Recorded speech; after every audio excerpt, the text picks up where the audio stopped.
Глава 3. Цель человека. Человечество всегда стремилось найти цель жизни, простейший общий знаменатель всей своей деятельности, динамический принцип существования. Если бы он был открыт, появились бы ответы на многие другие вопросы. Например, был бы объяснен феномен поведения человека, и это привело бы к разрешению основных проблем человечества и, самое главное, эти ответы стали бы действенной помощью в решении конкретных жизненных задач. Представьте, что все знания человечества разделены демаркационной линией. Все, что находится выше нее, не столь необходимо для разрешения проблемы аберраций и общих недостатков человека и неизвестно точно. Эта сфера мышления включила бы в себя такие области, как метафизика и мистицизм. Под демаркационной линией разместилась бы ограниченная, имеющая пределы Вселенная, уже исследованная или еще неизвестная, в которой абсолютно все можно ощутить, пережить или измерить. Уже известную информацию об этой Вселенной можно классифицировать как научную истину, в то время, когда она была воспринята чувствами, пережита или измерена. Все факторы, необходимые для создания науки о разуме, были найдены именно в ограниченной Вселенной, прочувствованы,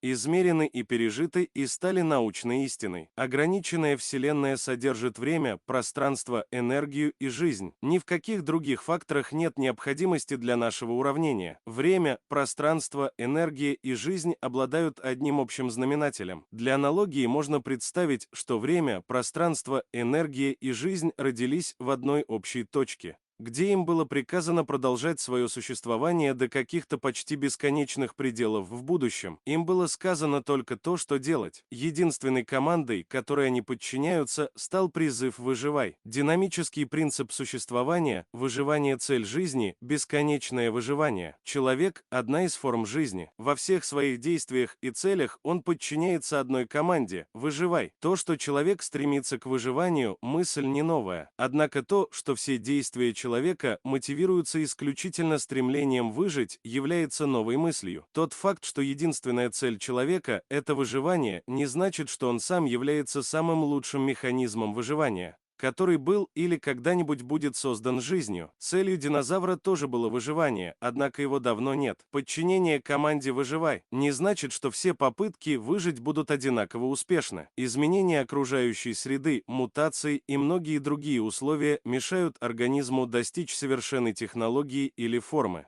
которая была бы безупречной с точки зрения выживания. Формы жизни изменяются и умирают, возникают новые, точно так же, как любой живой организм, который не бессмертен, создает подобные себе организмы, а потом умирает сам. Превосходным способом выживания на протяжении длительного периода была бы способность жизни принимать различные формы, где сама смерть становилась бы необходимой для увеличения жизнестойкости. Ведь смерть убирает с дороги старые формы, когда новые изменения в окружающей среде помогают созданию новых форм жизни. Жизнь как сила, существующая практически в бесконечности, нуждалась бы в циклическом проявлении в каждом отдельном организме и форме, что могло бы служить оптимальной характеристикой выживания для различных форм жизни. Они должны иметь различные фундаментальные свойства, которые были бы не одинаковыми у разных организмов, так же, как одна окружающая среда отличается от другой. Это важно понять, потому что набор характеристик для выживания одного вида организма не подходит для другого, что, к сожалению,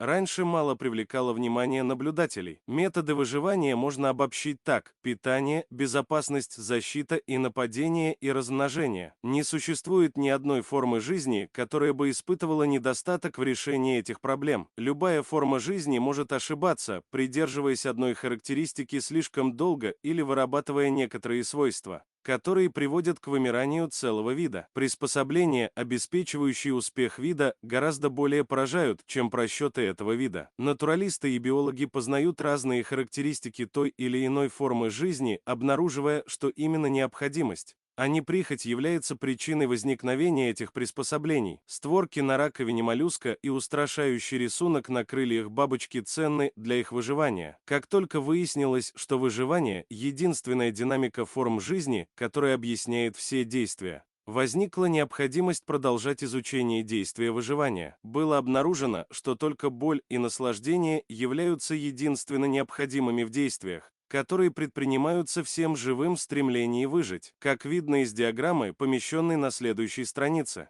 Спектр жизни размещен от нулевой отметки смерть или вымирание и уходит в бесконечность потенциального бессмертия. В спектре содержится бесконечное количество линий, напоминающих лестницу, ведущую к потенциальному бессмертию. Каждая ступенька отстоит от предыдущей на расстояние, которое увеличивается в геометрической прогрессии. Выживание отталкивается от смерти и направлено к бессмертию. Максимальная боль может быть представлена как существующая непосредственно перед смертью, а максимальное удовольствие как бессмертие. С точки зрения каждого организма или вида, бессмертие обладает притягательной силой, а смерть – отталкивающей. Но выживание направлено к бессмертию через все более и более широкие промежутки между ступеньками, пока в конце концов преодолеть их становится невозможным. Стремление выжить направлено от смерти, которая обладает отталкивающей силой, к бессмертию, которая имеет притягательную силу. Сила притяжения – это удовольствие, сила отталкивания – это боль. Длина стрелки означает высоту потенциала выживания человека. В пределах четвертой зоны потенциал выживания превосходен, человек в состоянии наслаждаться своим существованием. Направление слева направо обозначает время. Стремление к удовольствию динамично. Удовольствие – это награда. И стремление к ней, к целям жизни, способствующим выживанию, само по себе удовольствие. Для того, чтобы обеспечить выживание в соответствии с командой «Выживай».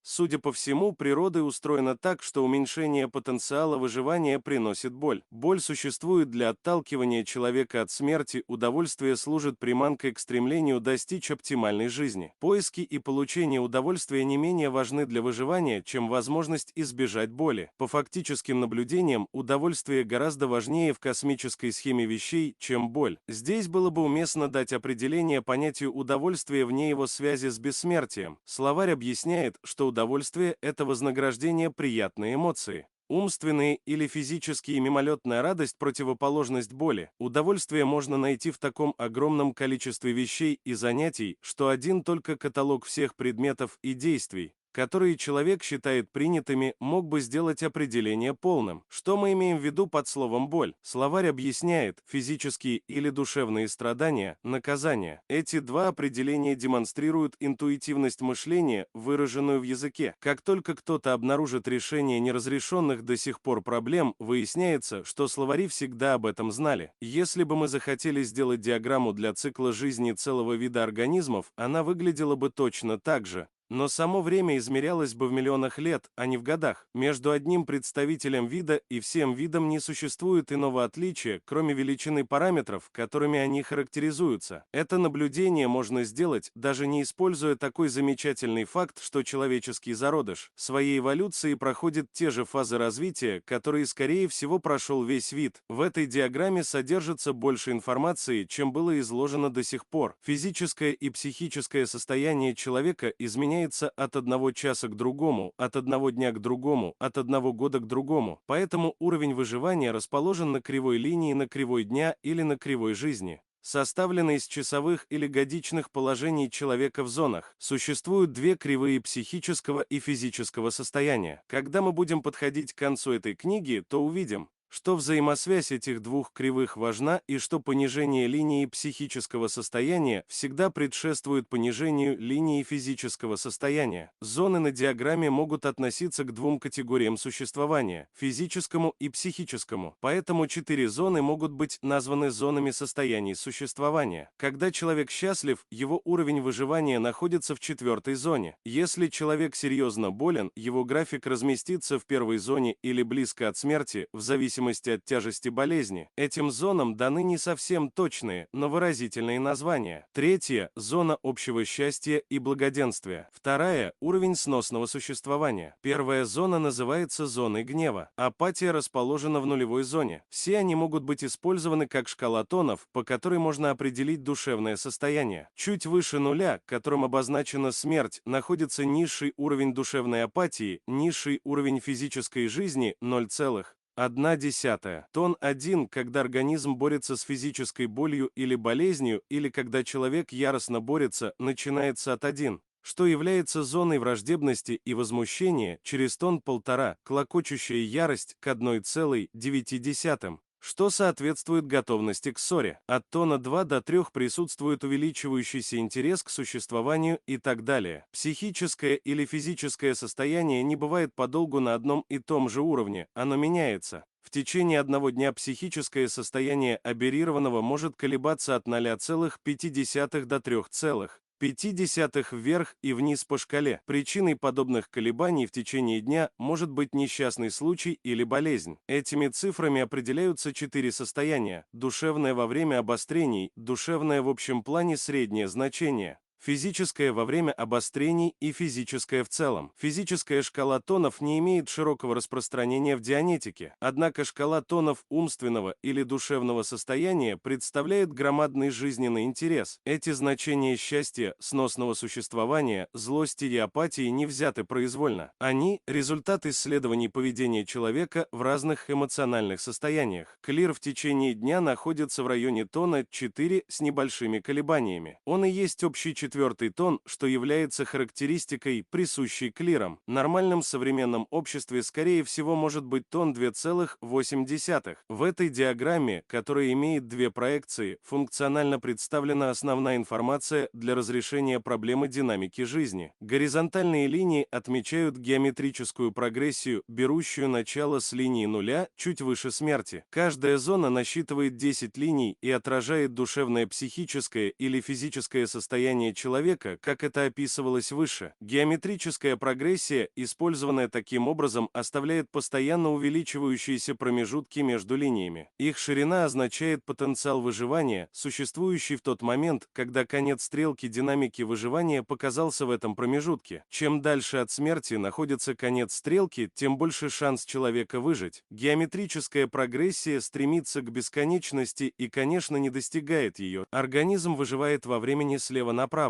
Бессмертие, оптимальное выживание, расположено справа относительно времени. Только потенциал выживания измеряется по вертикали. Динамика выживания существует в организме, она унаследована от биологического вида. Организм, часть вида, это примерно так же, как железнодорожная шпала есть часть железной дороги с точки зрения пассажира в вагоне. Наблюдатель всегда находится в сейчас, но может быть это сравнение и не самое удачное. В организме существует сила, которая отталкивает его от источников боли. Источник боли сам по себе не обладает никакой силой, ведь и шип на колючем кусте сам не имеет силы, организм отталкивает боль, связанную с уколом шипа. В то же время организм обладает силой, которая притягивает его к источникам удовольствия, они не притягивают его магнитом. Он сам обладает большой силой притяжения. Это врожденная способность. Сила отталкивания от источников боли работает вместе с силой притяжения к источникам удовольствия. И обе они толкают от смерти к бессмертию. Толчок от смерти не сильнее, чем толчок к бессмертию. Другими словами, с точки зрения динамики выживания, удовольствие столь же значимо, как и боль. Не нужно думать, что выживание есть проблема повышенной заботы о будущем. Размышления об удовольствиях, чистое наслаждение, память о прошлых приятных моментах – все собирается в гармоничное целое. Действует автоматически и работает на повышение потенциала выживания человека. Хотя само по себе физически не требует будущего как активной части в этом созерцательном процессе. Удовольствие, реакцией на которое является физическое повреждение организма, например, в случае разврата или дебоширства, открывает закономерность между физическим эффектом, который понижен в направлении боли, и умственным эффектом испытанного удовольствия. Это влечет за собой понижение динамики выживания. Возможность будущих неприятностей, связанных с подобными поступками, в добавление к состоянию, когда был совершен хулиганский поступок, понижает динамику выживания. Именно по этой причине разного рода дебоширство и хулиганство не почитались на протяжении всей истории человечества. Это уравнение безнравственных развлечений. Любое действие, которое повлекло за собой снижение способности выживать, или то, которое может привести к такому последствию, даже если используется как удовольствие, осуждалось в человеческой истории. Клеймо аморальности всегда стояло на тех действиях или поступках, которые понижали уровень динамики выживания. Неприятности, связанные с ярлыком аморального поведения, зависят в большей степени от предрассудков и аберраций людей.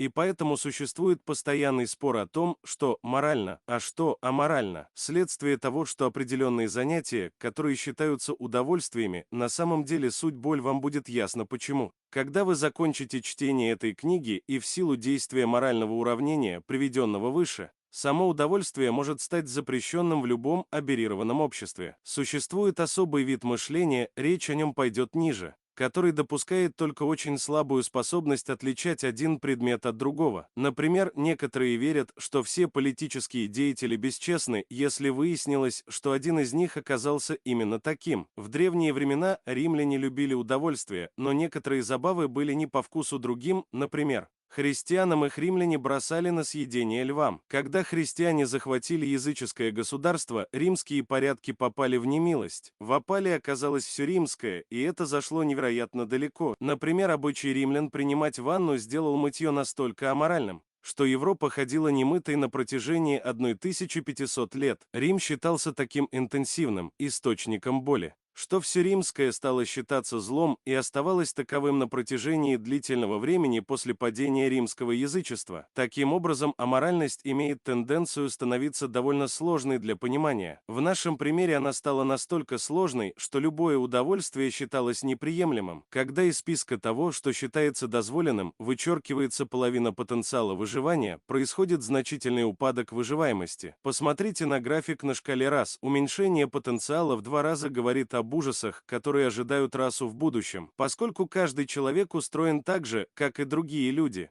Никакие законы и принуждения не в состоянии свести на нет притягательную силу удовольствия. Но в нашем примере достаточное количество удовольствий было запрещено и вычеркнуто, и это послужило причиной того, что случилось. В средние века произошел упадок общества. Оно веселело только в редкие периоды подъема, как, например, в эпоху Возрождения, когда удовольствия стали менее запрещенными. Когда человек или нация опускается до второй зоны, как отменено на диаграмме, и общий тон простирается от первой зоны и почти не затрагивает третью, наступает состояние всеобщего сумасшествия. Сумасшествие – это отсутствие рациональности, это также состояние, при котором нация или организм подходят к опасной черте выживания настолько часто, что начинает искать самые дикие решения своих проблем. Для дальнейшего рассмотрения диаграммы необходимо объяснить понятие сопрессор выживания. Это сила, толкающая вниз от бессмертия расы или организма, представленных как динамика выживания. Сопрессор выживания – сочетание всего, что угрожает выживанию расы или организма. Угрозы возникают от других видов жизни, от времени и от других энергий. Все они участвуют в соревновании за выживание до потенциального бессмертия с точки зрения своих видов или личностей. Таким образом возникает конфликт. Каждая форма жизни может быть отмечена на нашей диаграмме как динамика выживания. Мы могли бы использовать для графика выживания утки, и тогда человек был бы частью сопрессора утки,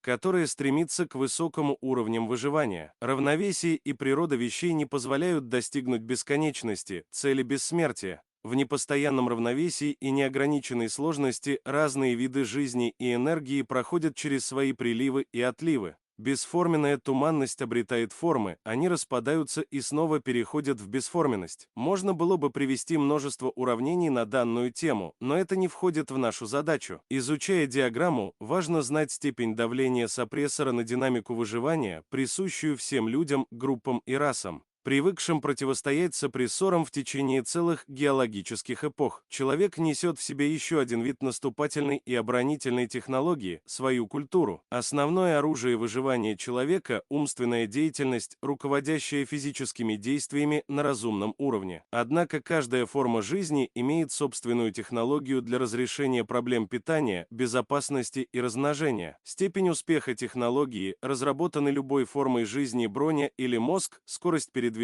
или обманчивая форма. Прямой показатель потенциала выживания, относительного бессмертия данного вида организмов. Существовало множество сложностей в прошлом человек. Когда он превратился в самое опасное животное на Земле, он действительно убивает или обращает в рабство все другие формы жизни. Не правда ли?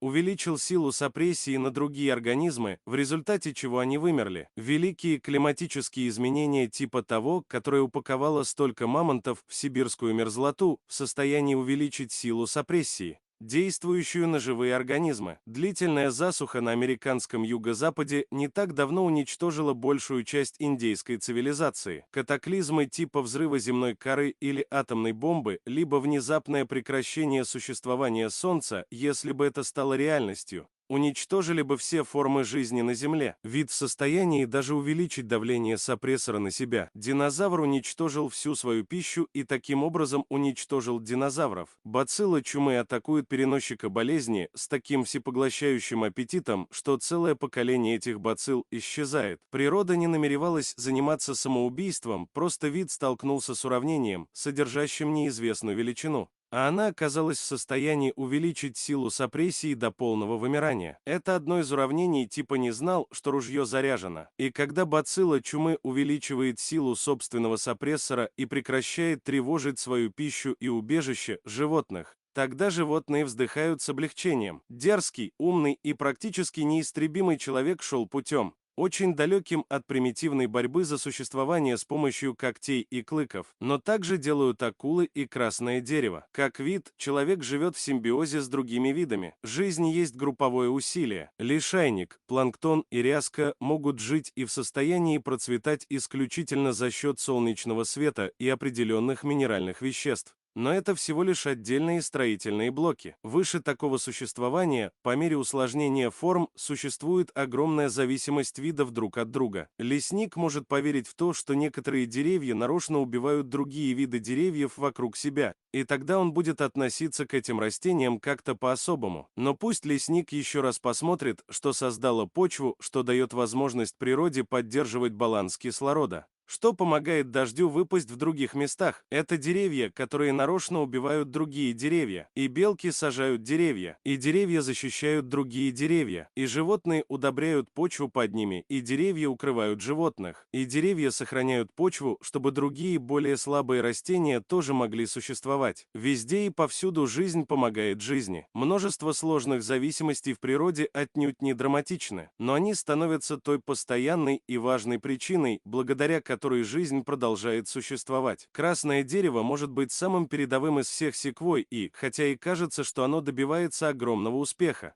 существуя в одиночестве, более пристальный взгляд покажет, что оно зависит от других организмов, а они зависят от него. Поэтому динамика любой формы жизни нуждается в помощи многих других динамик и стягивает общие силы для борьбы с сопрессорами. Никто не выживает в одиночку. Необходимость считается прекрасным понятием, однако оно часто принимается без доказательств. Оппортунизм нередко заменял необходимость. Что такое необходимость? Кроме того, что она – мать открытий, является ли необходимость драматической внезапностью, оправдывающей войны и убийства, касающейся человека только тогда, когда он умирает от голода, или же в это понятие входит более кроткая и менее драматичная величина? Необходимость толкает все на свете, сказал Леципий. Это лейтмотив большого количества теорий, возникших в течение веков. Толкает – вот ключ к ошибке. Всем нужно управлять, все нужно толкать. Необходимость толкает, боль толкает. Необходимость и боль, боль и необходимость. Вспоминая все драматическое и не обращая внимания на важное.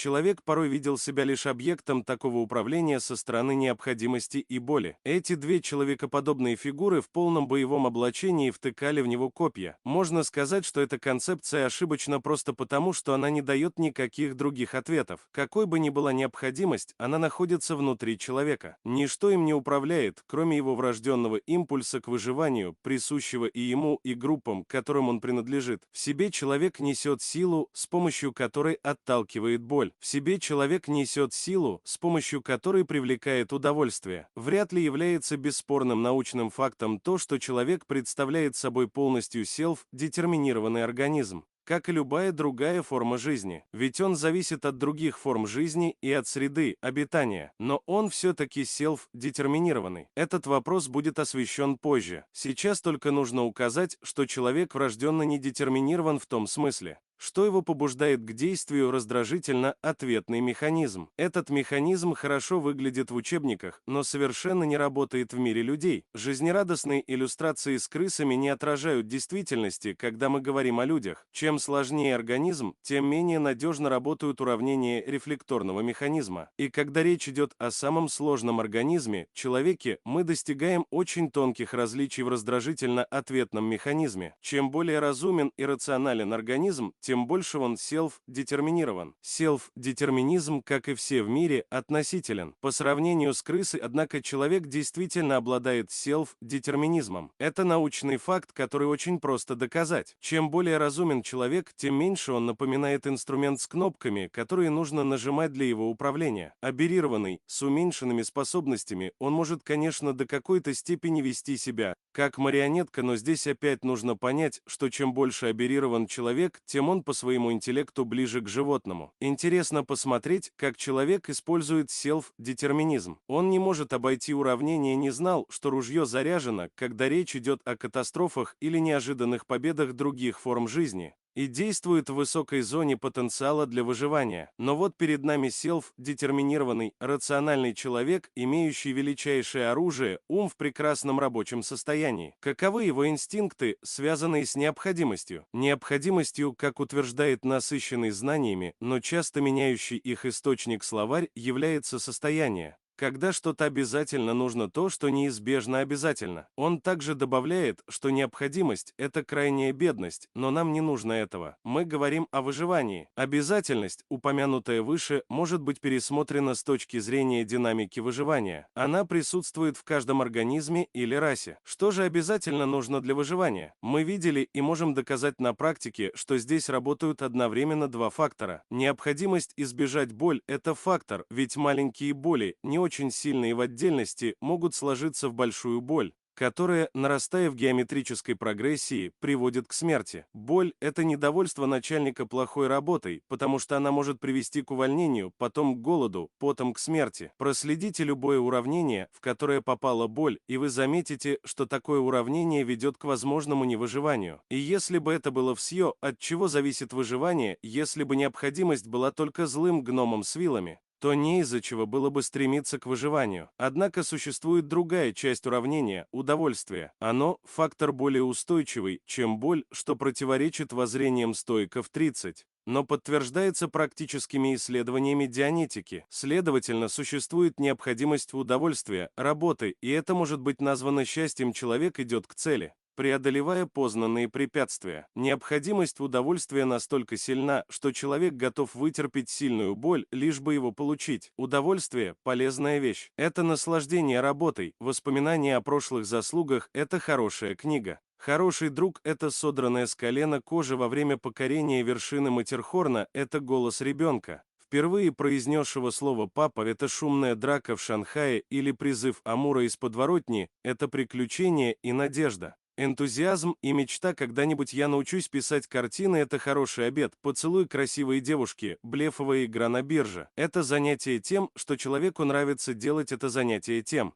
о чем человеку нравится вспоминать. Это может быть просто разговор о том, чего человек никогда не сделает и знает об этом. Человек согласен терпеть большую боль ради получения маленького удовольствия. В лаборатории жизни не уйдет много времени на подтверждение этого. А как же вписывается в эту картину необходимость? А так, что существует необходимость удовольствия, такая же трепетная, живая и важная, как человеческое сердце. Тот, кто сказал, что человек, имеющий 2 булки хлеба, должен продать одну и купить белый гиацинт, говорите правду. Творческое, созидательное, прекрасное, гармоничное, приключенческое и даже само спасение из пасти смерти – все это удовольствие. И все они необходимы. На свете жил человек, который прошел 1000 миль только для того, чтобы увидеть апельсиновое дерево. Другой человек, который состоял из шрамов и плохо сросшихся костей, мечтал только об одном – получить шанс объездить еще одного мустанга. Неплохо было бы сидеть на вершине Олимпа и писать книгу о наказаниях или узнавать из книг о том, что говорит один писатель о работах другого, но все эти сведения неприменимы в жизни. Теория боли как двигательной силы не работает. Если бы эти некоторые основы дианетики не были ничем другим, кроме поэзии о благоденствии человека, они бы уже были оправданы. Но оказалось, что они к тому же еще и работают в лаборатории жизни. Человек выживает в тесной близости с другими людьми, и это выживание – удовольствие.